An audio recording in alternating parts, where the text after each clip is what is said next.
மாலை நேரம் தான் மாநாடு.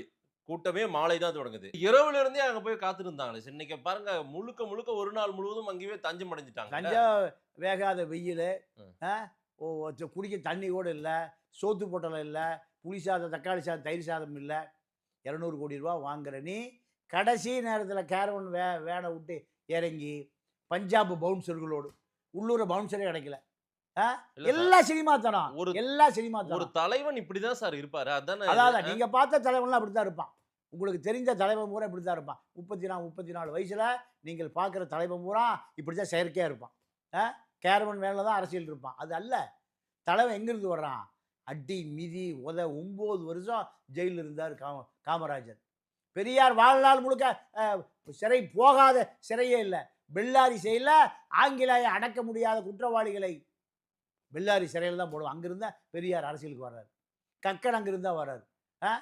ரெட்டமலை சீனிவாச, அயோத்தியாச பண்டிதர் அத்தனை பேர் அங்கிருந்து தான் வர்றான். ஆனால் கேரவன்ல வேன்ல இருந்து வருகிற தலைவர்களை இந்த தமிழ்நாடு இப்பதான் நீங்க பார்க்குறீங்க. கேரவன் ஜெயலலிதா முடிய பிடிச்சி சேலைய இழுத்து ஜாக்கெட்டை பிச்சு துரைமுருகன் குத்தி அப்புறம் அடுத்த நாள் காலையில் கால் விழுந்துட்டார். அது வேற விஷயம். யார் கால்ல? ஜெயலலிதா காலில். யாரு? துரைமுருகன். இது என்ன புது? ஆமா, எல்லாம் புது. நீங்க கேட்கிறவங்க எல்லாம் புதுசாக தான் இருக்கும். ஜெயலலிதா விட்ட கையில் காலில் விழுந்த அம்மா தாயை நான் இதை உங்கள்கிட்ட செய்யலைன்னா நான் கருணாநிதி கட்சி விட்டு விரட்டிடுவார்.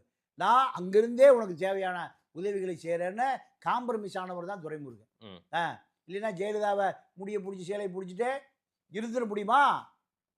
கேபி ராமலிங்கம் ஜெயலலிதாவை அந்த இராணுவ கொண்டிருந்து விரட்டி விட்டதுக்காக காவல்துறை இன்ஸ்பெக்டராக இருந்த அவருடைய தம்பி இன்னைக்கு வரைக்கும் என்ன ஆனார்னு தெரியல. தெரியுமா? கேபி ராமலிங்கம். கேபி சொந்த தம்பி ஈரோட்டில் இருந்து இன்ஸ்பெக்டரா இருந்தவர் என்ன ஆனாரே தெரியல. வருஷம் எவ்வளோ ஆச்சு? வரலாறு தெரிஞ்சுக்கங்க.